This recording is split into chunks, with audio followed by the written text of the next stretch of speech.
Hello friends, welcome back to my YouTube channel Mamata's kitchen and travel. ಹೇಗಿದ್ದೀರಾ ಎಲ್ಲರೂ? ಚೆನ್ನಾಗಿದ್ದೀರಾ ಅಂತ ಅನ್ಕೋತೀನಿ. ಸಂಜೆ ವ್ಲಾಗ್ ಸ್ಟಾರ್ಟ್ ಮಾಡ್ತಾಯಿದ್ದೀನಿ. ಪೂಜೆ ಎಲ್ಲ ಮುಗಿಸಿ ಅಡುಗೆ ರೆಡಿ ಮಾಡೋಣ ಅಂತ ರೆಡಿ ಮಾಡ್ಕೋತಾ ಇದ್ದೆ. ನನ್ನ ಮಗಳು ನಾನು ತರಕಾರಿ ಹೆಚ್ಚಿಕೊಡ್ತೀನಿ ಅಂತ ಹೇಳಿ ಬಂದು ನಾನು ತರಕಾರಿ ಹೆಚ್ಚಿರೋದನ್ನ ಹೆಚ್ಚ್ತಾ ಇದ್ದಾಳೆ. ಹಂಗಾಗಿ ಅವ್ನ ಫ್ರೆಂಡು ಎಲ್ಲ ಅವಳೇ ಹೆಚ್ಚಿದ್ದಾಳ ಅಂತೇಳಿ ಬಂದು ನೋಡ್ತಾ ಇದ್ದಾನೆ. ನಾನಿಲ್ಲಿ ಬೇಳೆ ಸಾಂಬಾರು ಮಾಡೋಣ ಅಂತೇಳಿ ಮಾಡ್ತಾಯಿದ್ದೀನಿ.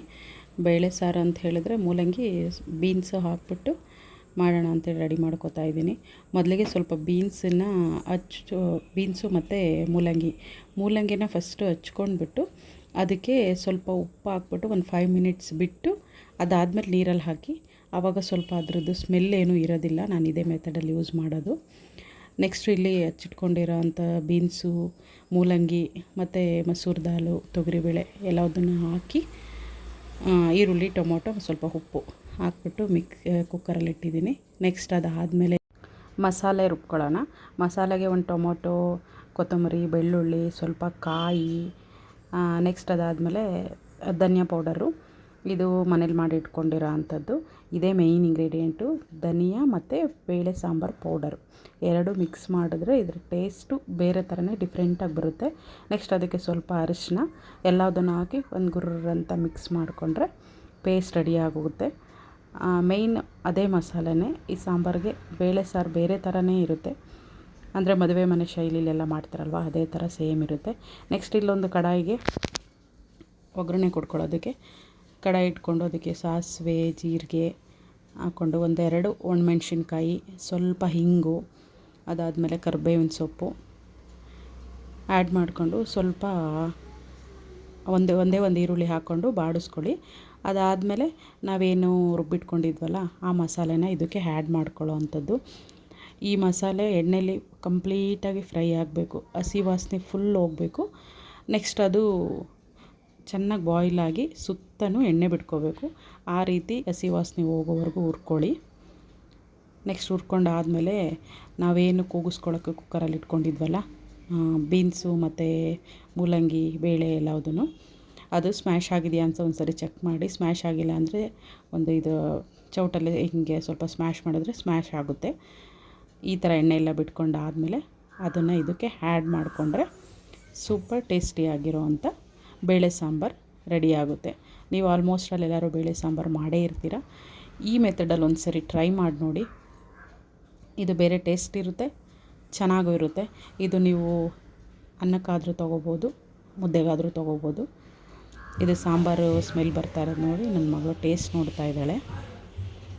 ಹೆಂಗೈತಮ್ಮ?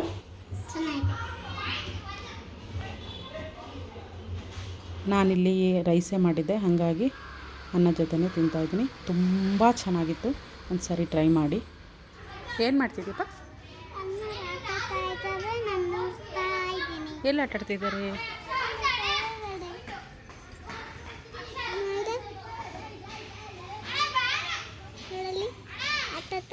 ಇನ್ನು ನೆಕ್ಸ್ಟ್ ಡೇ ಇದು. ಈಗ ಬೇಸಿಗೆ ಆಗಿರೋದ್ರಿಂದ ಎಲ್ಲ ಮಕ್ಕಳು ಮನೆಯಲ್ಲೇ ಇರ್ತಾರೆ. ನಮ್ಮ ರೋಡಲ್ಲಿ ನೋಡಿ ರೋಡ್ಗಳೆಲ್ಲ ಫುಲ್ ಬ್ಲಾಕ್ ಮಾಡಿಕೊಂಡು ಮಕ್ಕಳೆಲ್ಲ ಆಟ ಆಡ್ತಾ ಇದ್ದಾರೆ. ಅದನ್ನು ನನ್ನ ಮಗಳು ನಿಂತ್ಕೊಂಡು ನೋಡ್ತಾ ಇದ್ಲು. ನೆಕ್ಸ್ಟು ನನ್ನ ವ್ಲಾಗಲ್ಲಿ ಆಲ್ಮೋಸ್ಟ್ ನನ್ನ ಮಗಳು ಇದ್ದೇ ಇರ್ತಾಳೆ.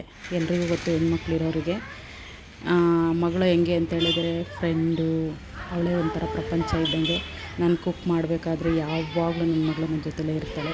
ಹಾಗಾಗಿ ನನ್ನ ವ್ಲಾಗ್ಸೆಲ್ಲ ಆಲ್ಮೋಸ್ಟ್ ಜಾಸ್ತಿ ಅವಳೇ ಕಾಣಿಸ್ಕೋತಾಳೆ. ನಾನು ಕುಕ್ಕಿಂಗ್ ಕ್ಲಾಸ್ ಏನೇ ಮಾಡಿದ್ರೂ ಸ್ವಲ್ಪ ಅವಳು ಶೂಟ್ ಮಾಡಿ ಕೊಡ್ತಾಳೆ. ನೆಕ್ಸ್ಟ್ ನಾನಿಲ್ಲಿ ಕ್ಯಾರೆಟ್ ಹಲ್ವ ಮಾಡೋಣ ಅಂಥೇಳಿ ರೆಡಿ ಮಾಡ್ಕೋತಾ ಇದ್ದೀನಿ. ಒಂದು 5-6 ಕ್ಯಾರೆಟ್ ತೊಗೊಂಡಿದ್ದೀನಿ. ನೀಟಾಗಿ ವಾಶ್ ಮಾಡಿ ಈ ಥರ ಸಣ್ಣಗೆ ತುರ್ಕೊಂಡಿದ್ದೀನಿ. ಆ್ಯಕ್ಚುಲಿ ಸ್ವಲ್ಪ ದಪ್ಪ ತುರಿಯಲ್ಲಿ ತುರ್ಕೊಂಡ್ರೆ ಇನ್ನೂ ಚೆನ್ನಾಗಿರುತ್ತೆ. ನನ್ನ ಹತ್ರ ಇರೋದು ಚಿಕ್ಕದಿತ್ತು, ಹಾಗಾಗಿ ಚಿಕ್ಕಗೆ ತುರ್ಕೊಂಡಿದ್ದೀನಿ. ನೆಕ್ಸ್ಟ್ ಇಲ್ಲೊಂದು ಕಡಾಯಿಲಿ ಒಂದೆರಡು ಸ್ಪೂನ್ ತುಪ್ಪ ತೊಗೊಂಡಿದ್ದೀನಿ. ತುಪ್ಪ ತೊಗೊಂಡು ನಾವೇನು ಕ್ಯಾರೆಟ್ನ ತುರ್ಕೊಂಡಿದ್ವಲ್ಲ ಅದನ್ನು ಹಾಕೋಬೇಕು. ನಾನಿಲ್ಲಿ ಒಂದು 3 ಕಪ್ಪಷ್ಟು ಕ್ಯಾರೆಟ್ ತೊಗೊಂಡಿದ್ದೀನಿ. ಅದನ್ನು ತುಪ್ಪದಲ್ಲಿ ಹುರ್ಕೊಳ್ಬೇಕು. ನೆಕ್ಸ್ಟ್ ಅದಾದಮೇಲೆ ಒಂದು 1 ಕಪ್ಪಷ್ಟು ಹಾಲು ತೊಗೋಬೇಕು. ಹಾಲು ಕೆನೆ ಸಮೇತ ತೊಗೊಂಡ್ರೆ ತುಂಬ ಚೆನ್ನಾಗಿ ಬರುತ್ತೆ. ಹಾಗಾಗಿ ನಾನಿಲ್ಲಿ ಕೆನೆ ಸಮೇತ ತೊಗೊಂಡಿದ್ದೀನಿ. 3 ಕಪ್ ಕ್ಯಾರೆಟಿಗೆ 1 ಕಪ್ಪಷ್ಟು ಹಾಲು ಆ್ಯಡ್ ಮಾಡ್ಕೋಬೇಕು. ನೆಕ್ಸ್ಟು ಅದು ಹಾಲಲ್ಲಿ ಒಂದು 5-10 ಮಿನಿಟ್ಸು ಚೆನ್ನಾಗಿ ಬಾಯ್ಲ್ ಆಗಬೇಕು. ಅದಕ್ಕೆ ಒಂದು 5 ನಿಮಿಷ ಲಿಡ್ನ ಕ್ಲೋಸ್ ಮಾಡಿಬಿಟ್ಟು ಇಟ್ಬಿಡಿ. ಅದು ಸ್ವಲ್ಪ ಬಾಯ್ಲ್ ಆದಮೇಲೆ 50% ಬಾಯ್ಲ್ ಆದಮೇಲೆ 1.5 ಕಪ್ಪಷ್ಟು ಶುಗರ್ ತೊಗೊಂಡಿದ್ದೀನಿ. ನಿಮ್ಮ ಅನುಕೂಲಕ್ಕೆ ತಕ್ಕನಾಗೆ ನೀವು ಶುಗರ್ ಜಾಸ್ತಿ ಇಷ್ಟಪಡ್ತೀರಾ ಅಂತ ಹೇಳಿದ್ರೆ 1.5 ಕಪ್ಪಷ್ಟು ತೊಗೊಳ್ಳಿ. ಇಲ್ಲ ನಾವು ಶುಗರ್ ಕಡಿಮೆ ತಿಂತೀವಿ ಅಂತ ಹೇಳಿದ್ರೆ 1 ಕಪ್ಪಷ್ಟು ತೊಗೊಂಡ್ರೂ ಸಾಕಾಗುತ್ತೆ. ಇಲ್ಲಿ ನಾನು ಸ್ವಲ್ಪ ಶುಗರ್ ಜಾಸ್ತಿ ಬೇಕಿತ್ತು, ಹಾಗಾಗಿ 1.5 ಕಪ್ಪಷ್ಟು ತೊಗೊಂಡಿದ್ದೀನಿ. ನೆಕ್ಸ್ಟು ಶುಗರು, ಹಾಲು ಅಷ್ಟರಲ್ಲಿ ಇದು ಚೆನ್ನಾಗಿ ಬಾಯ್ಲ್ ಆಗಬೇಕು. ಚೆನ್ನಾಗಿ ಅದರಲ್ಲಿ ಬೇಯಿದ್ರೆ ಕ್ರಿಸ್ಪಿಯಾಗಿ ಚೆನ್ನಾಗಿರುತ್ತೆ. ಇದು ನೀರೆಲ್ಲ ಹೋಗೋವರೆಗೂ ಬಾಯ್ಲ್ ಮಾಡ್ಕೊಳ್ಳಿ. ನೆಕ್ಸ್ಟ್ ಒಂದು ಕಡಾಯಲ್ಲಿ 1-2 ಸ್ಪೂನಷ್ಟು ತುಪ್ಪ ತೊಗೊಂಡಿದ್ದೀನಿ. ತುಪ್ಪಕ್ಕೆ ಇದು ಡ್ರೈ ಫ್ರೂಟ್ಸು ನಾನಿಲ್ಲಿ ಆಲ್ಮಂಡ್ಸ್ ಎಲ್ಲ ಆ್ಯಡ್ ಮಾಡ್ಕೊಂಡಿದ್ದೀನಿ. ಅದು ಆಪ್ಷನಲ್ಲು, ಬೇಕು ಅಂತ ಹೇಳಿದ್ರೆ ತೊಗೊಳ್ಳಿ. ಇಲ್ಲ ಬರೀ ನಾವು ಗೋಡಂಬಿ ಮತ್ತು ದ್ರಾಕ್ಷಿ ಮಾತ್ರ ಹಾಕೋತೀವಿ ಅಂತ ಹೇಳಿದ್ರೆ 2 ಹಾಕೊಂಡ್ರೂ ನಡೆಯುತ್ತೆ. ನಾನಿಲ್ಲಿ ಸಣ್ಣದಾಗಿ ಹಚ್ಕೊಂಡು ಸ್ವಲ್ಪ ಚೆನ್ನಾಗಿರುತ್ತೆ ಅಂಥೇಳಿ ಆಲ್ಮಂಡ್ಸು ಆ್ಯಡ್ ಮಾಡ್ಕೊಂಡಿದ್ದೀನಿ. ಆಲ್ಮಂಡ್ಸು, ಕ್ಯಾಶ್ಯೂ ಮತ್ತು ದ್ರಾಕ್ಷಿ 3 ಚೆನ್ನಾಗಿ ಹುರ್ಕೊಂಡೆ ಆದಮೇಲೆ ಈ ಮೈನ್ ಇಂಗ್ರೀಡಿಯೆಂಟು 1-2 ಸ್ಪೂನಷ್ಟು ನೀವು ಕಡಲೆ ಹಿಟ್ಟನ್ನ ಆ್ಯಡ್ ಮಾಡ್ಕೋಬೇಕಾಗುತ್ತೆ. ಕಡಲೆ ಹಿಟ್ಟು ಆ್ಯಡ್ ಮಾಡಿ ಹಾಕೋದ್ರಿಂದ ತುಂಬ ಒಂಥರ ಬೇರೆ ಫ್ಲೇವರ್ ಟೇಸ್ಟ್ ಕೊಡುತ್ತೆ. ಕ್ಯಾರೆಟ್ ಹಲ್ವ ತುಂಬ ಚೆನ್ನಾಗಿರುತ್ತೆ. ಹಾಲಲ್ಲಿ ಕ್ಯಾರೆಟ್ ಬೆಂದಿರೋದ್ರಿಂದ ಕ್ರಿಸ್ಪಿಯಾಗಿ ತುಂಬ ಚೆನ್ನಾಗಿರುತ್ತೆ. ಇದನ್ನು ರೆಡಿಯಾಗಿರೋಂಥ ಕ್ಯಾರೆಟಿಗೆ ಮಿಕ್ಸ್ ಮಾಡಿದ್ರೆ ಆಯಿತು, ಕ್ಯಾರೆಟ್ ಹಲ್ವ ರೆಡಿ ಆಗುತ್ತೆ. ಏನು ಸಕ್ಕತ್ತಾಗಿ ಕಾಣಿಸ್ತಿದೆ ಅಲ್ವಾ? ತುಂಬ ಚೆನ್ನಾಗಿ ಬಂದಿತ್ತು ಕ್ಯಾರೆಟ್ ಹಲ್ವ. ಯಾರಾದರೂ ಸ್ವೀಟ್ ತಿನ್ನೋರಿಗೆ, ಕ್ಯಾರೆಟ್ ಹಲ್ವ ಇಷ್ಟ ಇರೋರಿಗೆ ಒಂದು ಸರಿ ಟ್ರೈ ಮಾಡಿಕೊಡಿ. ನಿಮಗೂ ಇಷ್ಟ ಆದರೆ ಒಂದು ಸರಿ ಟ್ರೈ ಮಾಡಿ ನೋಡಿ. ತುಂಬ ಅಂದರೆ ತುಂಬ ಚೆನ್ನಾಗಿ ಬಂದಿತ್ತು. ಇದಾಗಿತ್ತು ಇವತ್ತಿನ ವ್ಲಾಗ್. ಏನಾದರೂ ಸ್ವಲ್ಪ ಆದರೂ ಇಷ್ಟ ಆದರೆ ದಯವಿಟ್ಟು ಯಾರೆಲ್ಲ ಸಬ್ಸ್ಕ್ರೈಬ್ ಮಾಡದೆ ನೋಡ್ತೀರಾ ಸಬ್ಸ್ಕ್ರೈಬ್ ಮಾಡ್ಕೊಂಡು ನೋಡಿ.